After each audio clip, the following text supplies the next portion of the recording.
आज इस वीडियो में हम बात करेंगे आईपीओ के बारे में। आईपीओ क्या होता है, कैसे इन्वेस्ट किया जाता है, क्या प्रोसेस है, क्या फ़ायदा होता है आईपीओ के, क्या नुकसान है, और एक ऐसी इंटरेस्टिंग चीज़ मैं आज आपको बताने वाला हूँ। इंटरेस्टिंग चीज़ नहीं है, एक इंटरेस्टिंग चैनल के बारे में बताने वाला हूँ, जिसको अगर आपने फॉलो किया या जिसको अगर आप फॉलो करते हो तो आपका जो एक्सपीरियंस है स्टॉक मार्केट के अंदर वो एकदम चेंज हो जाएगा। यूजुअली इस चैनल पे हम टेक्नोलॉजी वीडियोस ही बनाते हैं, लेकिन कुछ डिमांड्स थी, कुछ लोगों के डाउट्स थे, तो एकदम बेसिक मैं आज बात करने वाला हूँ। स्टॉक मार्केट का जो एक टर्म है आईपीओ, वो क्या होता है।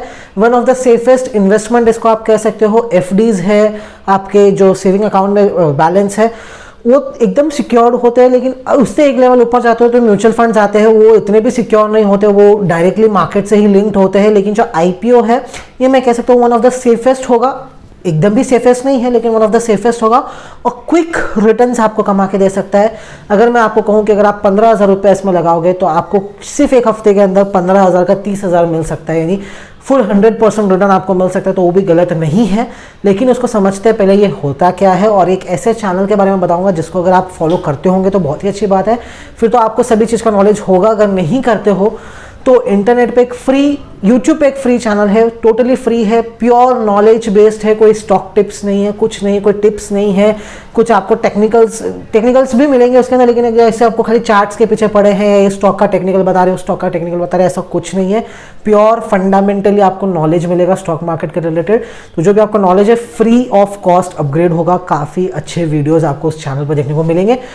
उसके बारे में हम आगे आने वाले वीडियो में बात करेंगे, मतलब आगे इस वीडियो में बात करेंगे। पहले बात करते हैं आईपीओ के बारे में। आईपीओ क्या होता है? आईपीओ होता है इनिशियल पब्लिक ऑफरिंग। जब कोई नई कंपनी स्टॉक मार्केट पर लिस्ट होती है, एक्सचेंजेस पर लिस्ट होती है, तब वो लेके आती है अपना आईपीओ, यानी इनिशियल पब्लिक ऑफरिंग। नाम से ही पता चलता है इनिशियल पब्लिक ऑफरिंग मतलब फर्स्ट टाइम वो अपनी कंपनी का जो हिस्सा है वो पब्लिक के लिए ओपन कर रही है, ताकि पब्लिक आके उसमें इन्वेस्ट कर सके और ट्रेड कर सके। उसे कहते हैं आईपीओ। फॉर एग्जाम्पल की बात करूं, आपकी एक कंपनी है, आप एक बिजनेस रन करते हो, आप एक अच्छा वेल एस्टैब्लिश्ड बिजनेस हो गया है, अब आपका रेगुलर प्रॉफिट्स आ रहे हैं उस बिजनेस से, रेगुलर इनकम जनरेट हो रही है, कंपनी आपकी बहुत अच्छी चल रही है।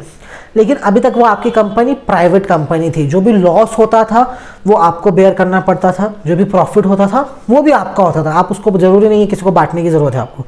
लेकिन जब आप आईपीओ लेके आते हो, जब आप आपकी कंपनी की जो हिस्सेदारी है वो खुद के साथ और भी बाकी लोगों के अंदर बांट देते हो, तब उसे कहते हैं आईपीओ। आज मेरी एक कंपनी है, मैं उसका 100% सोल प्रोप्राइटर हूँ, ओनर हूँ। मेरी वो कंपनी है, उसका 1 लाख करोड़ का एक प्रॉफिट होता है, तो प्रॉफिट भी मेरा रहेगा। और अगर सपोज मुझे 1 लाख करोड़ का लॉस भी हो जाता है तो उस जो लॉस होगा वो भी मुझे ही बेयर करना पड़ेगा। लेकिन जब मैं इसकी हिस्सेदारी, जो कंपनी है उसके जो शेयर्स है, जो कंपनी है उसकी जो कुछ पार्ट्स है, अगर मैं पब्लिक के लिए ओपन कर देता हूँ कि आप आइए मेरी कंपनी में इन्वेस्ट कीजिए, जो भी प्रॉफिट होगा, जितना आपने इन्वेस्ट करके रखा होगा, जितना पोर्शन आपका कंपनी का, जो मेरी कंपनी का आपके पास होगा, उतना ही पोर्शन का आपको या तो प्रॉफिट होगा या लॉस होगा, जो भी मेरी कंपनी जैसा परफॉर्म करेगी वैसे। तो जब ये फर्स्ट टाइम किया जाता है, रेगुलर किया जाता है, वो एक्सचेंजेस पे उसको ट्रेड्स कहते हैं कि वो जो ट्रेडिंग के लिए कंपनी ओपन है, आप उसमें जाके ट्रेड्स कर सकते हो या इन्वेस्ट भी कर सकते हो। लेकिन जब वो फर्स्ट टाइम वैसी चीज़ की जाती है उसको आईपीओ कहा जाता है, कि पहली बार मैं मेरी कंपनी के कुछ हिस्से पब्लिक के लिए ओपन कर रहा हूँ कि वो आए, इन्वेस्ट करें। सपोज मेरी कंपनी, मेरे पास 100 शेयर्स है मेरी कंपनी के, हर एक शेयर्स 1% ऑफ माई कंपनी, तो 100% कंपनी मेरे पास है। अब मैं चाहता हूँ कि उस 100 शेयर्स में से मैं 20 शेयर्स पब्लिक को बांट देना चाहता हूँ। बांट देना चाहता हूँ मीन्स बेच देना चाहता हूँ। मतलब मैं मेरी कंपनी का 80% हिस्सेदारी तो मेरे पास ही रहेगी, लेकिन जो 20% पोर्शन है वो मैं पब्लिक के लिए अवेलेबल कर दूंगा। वो 20% पोर्शन जो है पब्लिक के पास है। अब मेरे पास 20 लोग आएंगे या 1 लोग आएंगे, 5 लोग आएंगे, वो जितने भी जन आएंगे, सपोज किसी को मेरी कंपनी का 2% हिस्सेदारी चाहिए तो मैं उसको मेरी कंपनी के 2 शेयर्स दे दूंगा। एक शेयर्स 1% के हिसाब से अगर मैं वैल्यू कर रहा हूँ तो मैं उस कंपनी को 2 शेयर दे दूंगा। किसी को मेरी कंपनी का 10% वैल्यूएशन चाहिए, किसी को मेरी कंपनी का 10% हिस्सा चाहिए, तो मैं उसको मेरे 10 शेयर्स दे दूंगा। उन 20 शेयर्स को मैं बोलूँगा आईपीओ। जब मैं पहली बार लेके आऊँ, उसका एक प्राइस होता है, कुछ भी फ्री में नहीं होता है। वो प्राइस डिटरमाइन किया जाता है आपकी कंपनी के वैल्यूएशन के ऊपर, क्या वैल्यूएशन चल रही है मेरी कंपनी की, मार्केट सिनेरियो क्या है, वो एक अलग प्रोसेस है। उससे एक प्राइस निकाल लिया जाता है कि मेरी कंपनी का एक मिनिमम जो हिस्सा है वो इतने प्राइस में सोल्ड होगा। उससे क्या निकलती है, प्राइस निकलती है हर शेयर की, हर एक शेयर की अपनी एक प्राइस निकल जाती है। मतलब अलग अलग प्राइस नहीं होगी, एक कंपनी के एक शेयर की सेम प्राइस होगी। सपोज मेरी कंपनी का जो एक शेयर है, एक शेयर की जो प्राइस है वो है 1000 रुपया। टोटल मेरे पास 100 शेयर्स है, तो मेरी कंपनी का जो प्राइस हुआ वो 1000 इंटू 100 हो जाएगा, वो मेरा टोटल वैल्यू हो गया। अब उसमें से मेरे को 20% दे देना है कि मेरे 20% जो वैल्यू हो वो पब्लिक के लिए अवेलेबल हो जाए, तो मैं 20% उसको निकाल दूंगा, तो मेरा 20,000 रुपया मुझे मिल जाएगा। 20,000 रुपये के बदले मैं क्या दूंगा, मैं मेरी कंपनी की हिस्सेदारी दे रहा हूँ। अब कोई एक आता है बंदा, वो बोलता है कि मैं 5000 रुपीज़ दे के आपकी कंपनी की 5% हिस्सेदारी लेने वाला हूँ, तो मैं उसको 5 शेयर्स दे दूंगा।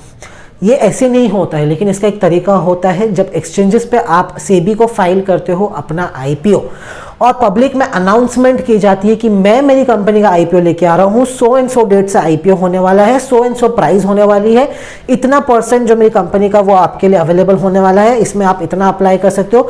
मिनिमम लॉट होता है, और सेबी की जो रूल है उसके मुताबिक 13,000 से लेके 15,000 रुपीज़ पर रिटेल इन्वेस्टर का मिनिमम लॉट होता है। यानी कि मैं इन्वेस्ट करना चाहे आईपीओ के अंदर, तो मिनिमम 13,000 से लेके 15,000 रुपीज़ के बीच में इन्वेस्ट कर सकते हैं। वो कंपनी ऑफर करेगी कि आपको इतना शेयर्स मिलने वाला है, इसके बदले आपको इतना इन्वेस्ट करना है, इतना मिनिमम इन्वेस्ट करना है। 15,000 के ऊपर नहीं जा सकता, 13,000 के नीचे यूजुअली कंपनीज लाती नहीं है।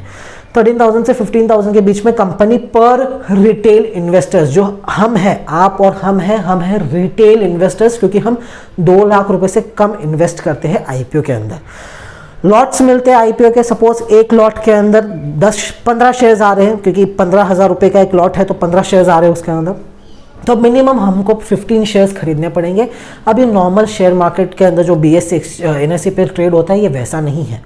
जब आप आईपीओ के लिए अलॉटमेंट देते हो तो काफ़ी सारे लोग आपके साथ आईपीओ के लिए अलॉटमेंट देते हैं, आप अकेले नहीं हो। कई बार जो आईपीओज होते हैं, कई बार नहीं, मोस्टली जो आईपीओज होते हैं वो ओवर सब्सक्राइब्ड हो जाते हैं। ओवर सब्सक्राइब यानी कि आपने नहीं, काफ़ी लोगों ने सब्सक्रिप्शन के लिए अलॉटमेंट दिया है, और जो अलॉटमेंट है वो यूजुअली जो कंपनी का अवेलेबिलिटी ऑफ शेयर्स है, जितनी कंपनी अपना हिस्सेदारी दे रही है, उससे ज़्यादा की डिमांड आ गई। फॉर एग्जाम्पल मेरे पास तो सिर्फ 20 शेयर्स थे देने को, मेरी कंपनी के 100 टोटल शेयर्स थे, हर एक शेयर की वैल्यू 1,000 रुपीज़ थी, मुझे मेरा 20% बेचना था, मेरे पास खाली 20 शेयर्स थे कंपनी के बांटने के लिए, लेकिन मेरे को मांगने के लिए आ गए 40 लोग। यानी मेरा जो सब्सक्रिप्शन है, मेरा जो आईपीओ अलॉटमेंट का जो सब्सक्रिप्शन था, जो डेटा था, वो × 2 हो गया। मतलब मेरे को देने थे 20, आ गए मांगने के लिए 40। डिमांड तो बढ़ गई भाई, सप्लाई तो लिमिटेड है। तब क्या किया जाता है, लॉटरी सिस्टम के थ्रू या रैंडम सिस्टम के थ्रू आपको अलॉटमेंट दिया जाता है। फॉर एग्जांपल एक कंपनी का आईपीओ आता है, उसके अंदर 100 टाइम्स सब्सक्राइब हो जाता है, मतलब एक शेयर के पीछे 100 लोग पड़े लेने के लिए। मतलब एक शेयर कंपनी के पास देने को एक शेयर है, लेकिन उसको लेने के लिए 100 लोग खड़े हैं, 100 लोगों ने फॉर्म भरा है।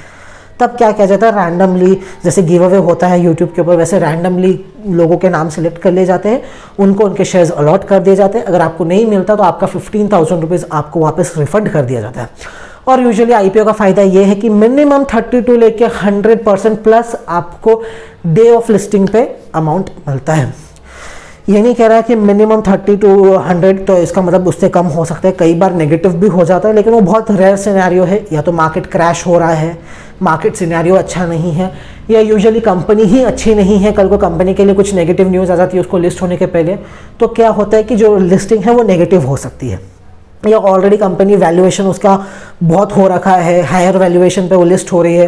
ये सब अलग अलग टर्म्स है, इसको अगर आपको सीखना तो मैं आपको एक चैनल का नाम बताऊंगा, उसमें आप जाके वैल्यूएशंस क्या होते हैं, कंपनी के हायर वैल्यूएशन पे लिस्ट हो रही है, लो वैल्यूएशन पे लिस्ट हो रही है, कितना % रिटेल इन्वेस्टर्स के लिए है, कितना % एंकर इन्वेस्टर्स के लिए है, कितना % QIBs के लिए है, क्वालिफाइड इंडिविजुअल इन्वेस्टर्स के लिए है, वो एक अलग अलग टर्म होते हैं।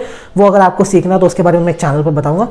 लेकिन क्या होता है, जब आप आईपीओ में इन्वेस्ट करते हो तो आपका जो मिनिमम अमाउंट है 15,000 रुपीज़ पर लॉट के हिसाब से, वो चांसेस ये होते हैं कि अगर आपको अलॉटमेंट लग गया, जो कि एक लॉटरी सिस्टम होता है, अगर आपको अलॉटमेंट लग गया तो आपका जो अलॉटमेंट है मिनिमम 30% से लेकर 100+% तक वो लिस्ट हो सकता है। फॉर एग्जाम्पल की अगर मैं बात करूँ, रिसेंटली कंपनी लिस्ट हुई है स्टॉक मार्केट पे, बर्गर किंग। सबने उसके बर्गर खाए होंगे, मैकडोनल्ड का एक सीधा सीधा कॉम्पिटिटर है बर्गर किंग, काफ़ी सारी जगह पे उसके आउटलेट्स अवेलेबल है। इंडिया में बर्गर किंग ने अपना आईपीओ लेके आया। उन्होंने कहा कि हम हमारे जो शेयर्स है पर शेयर 60 रुपये के भाव पे देंगे, 59 या 60 रुपीज़ के भाव पे देंगे। आपको मिनिमम 60 शेयर्स हमसे खरीदने हैं, जिसका टोटल वैल्यू हो जाता है 15,000 रुपीज़ के आसपास। तो आपको 15,000 रुपीज़ के आसपास का 60 शेयर्स मिल जाएंगे। बहुत सारे लोगों ने सब्सक्राइब किया, ओवर सब्सक्राइब हो गया। अब जिन जिनको मिला लॉटरी सिस्टम के थ्रू, उनका 15,000 कंपनी ने रख लिया, उनको 60 शेयर्स दे दिए। लेकिन जिस दिन वो लिस्ट हुआ कंपनी पे, उसी दिन उसने 125% का रिटर्न दे दिया। मतलब अगर आपने 15,000 डाला था, आपको अराउंड 40,000 प्लस अमाउंट मिला उस डे ऑफ लिस्टिंग। यानी फॉर एग्जांपल 1 तारीख को बर्गर किंग का आईपीओ खुला, 7 तारीख तक 7 दिन का प्रोसेस होता है, 7 दिन के अंदर आपको आपका अलॉटमेंट मिल गया। 8वें 9वें या 10वें दिन जब वो कंपनी लिस्ट होती है स्टॉक मार्केट पे, डे 1 पे ही आपको 125% का लिस्टिंग मिला बर्गर किंग के अंदर। हर कंपनी के साथ ऐसा नहीं होता, लेकिन यूजुअली जो कितनी भी कंपनीज होती है 30%, 40%, 50%, कई कंपनियां 100% रिटर्न भी दे देती है, कई कंपनी 80%, 90% भी देती है। इस साल ऑलमोस्ट जितने भी आईपीओ आए हैं सभी ने अराउंड 42 लेके 100+% का रिटर्न दिया है। एक आध को छोड़ देंगे तो वो नेगेटिव थे, नेगेटिव इन सेंस बहुत ज़्यादा भी नहीं गिरे थे, 1-2% नेगेटिव लिस्टिंग हुई थी। लेकिन जितने भी आईपीओ आए हैं इस साल मोस्टली उन्होंने पॉजिटिव रिटर्न्स ही दिया। और आईपीओ यूजुअली पॉजिटिव रिटर्न्स ही देते हैं, क्योंकि अगर कोई कंपनी लेके आ रही है आईपीओ तो वो यही सोचेगी ना कि ज़्यादा से ज़्यादा इन्वेस्टर्स आए, और ज़्यादा से ज़्यादा इन्वेस्टर्स आने के लिए उनका अपना बैलेंस शीट भी स्ट्रांग होगा। तो स्ट्रांग बैलेंस शीट के साथ यूजुअली आईपीओस 40 to 100+% का रिटर्न्स आपको 10 दिन के अंदर दे देते हैं। तो ये है आईपीओ। अब आप सोच रहे होंगे कि कौन सा चैनल है जिसके बारे में हमें बताया जा रहा है कि वो चैनल पे जाके आप बहुत अच्छा नॉलेज गेन कर सकते हो। तो यूट्यूब पे एक चैनल है, अगर आप सर्च करोगे यूट्यूब पे जाके, CA रचना रानडे। ये एक फीमेल यूट्यूबर है जो फाइनेंस के ऊपर वीडियो बनाती है। कोई भी स्टॉक टिप्स आपको नहीं मिलेगी अगर आप ये सोच के जा रहे हो कि मुझे स्टॉक के लिए टिप्स मिल जाएगी कि कौन सा स्टॉक खरीदना है, कौन सा बेचना है, नहीं। लेकिन आपको एक अच्छा फंडामेंटल नॉलेज मिलेगा। वैल्यूएशन क्या होती है, पीई रेशो क्या होता है, पीबी रेशो क्या होता है, XIRR क्या होते हैं, ये सारे जितने भी टेक्निकल टर्म्स है स्टॉक मार्केट के, जितने भी टर्म्स है, सभी का आपको नॉलेज फ्री ऑफ कॉस्ट और मैं कहूँगा बहुत अच्छी तरीके से एक्सप्लेन किया गया है। इंग्लिश वीडियोस बनाते हैं, तो जिनको इंग्लिश नहीं जमता उनके लिए सॉरी, लेकिन जिनको इंग्लिश जमता है, जिनको इंग्लिश समझ में आता है, इंग्लिश वीडियोस होते हैं, बहुत अच्छी क्वालिटी के वीडियोस बनाए जाते हैं।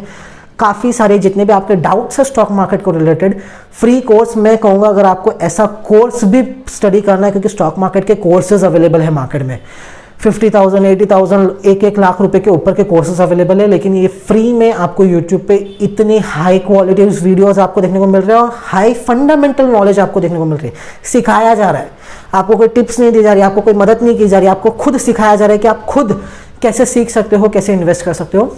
तो एक छोटा सा वीडियो बनाना था। यूजुअली टेक्नोलॉजी वीडियोस बनाते हैं, काफ़ी लोगों का डाउट था, काफ़ी लोगों का डिमांड था कि कुछ फाइनेंस के ऊपर भी वीडियो बनाइए। और क्योंकि जो मेरे चैनल का डेमोग्राफिक्स है, जो एज ग्रुप जो देखता है चैनल को, वो ऑलमोस्ट 15 से लेके 22 के आसपास है, तो मुझे ये लगता है कि ये एक बेस्ट एज है, ये एक बेस्ट टाइम है जहाँ पे आप अपनी जो नॉलेज है वो इंक्रीज़ कर सकते हो। आज के टाइम पे फ्री में आपको काफ़ी नॉलेज मिल जाती है, लेकिन फ्री में अच्छी नॉलेज मिलना भी ज़रूरी है। तो मैंने जो चैनल बताया आप उसको जाके एक बार चेक कर सकते हो अगर आपको समझ में आता है।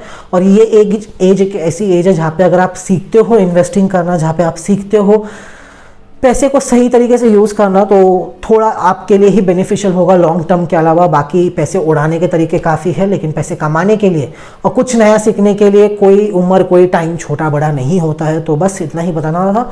उम्मीद करता हूँ वीडियो पसंद आया होगा। वीडियो पसंद आया तो वीडियो को लाइक करना है, शेयर करना है, चैनल को सब्सक्राइब कर लीजिए। टेक वीडियोज़ ही मिलेंगे, कभी कभार फाइनेंस वीडियोज़ भी आ जाएंगे अगर आपकी डिमांड रही तो।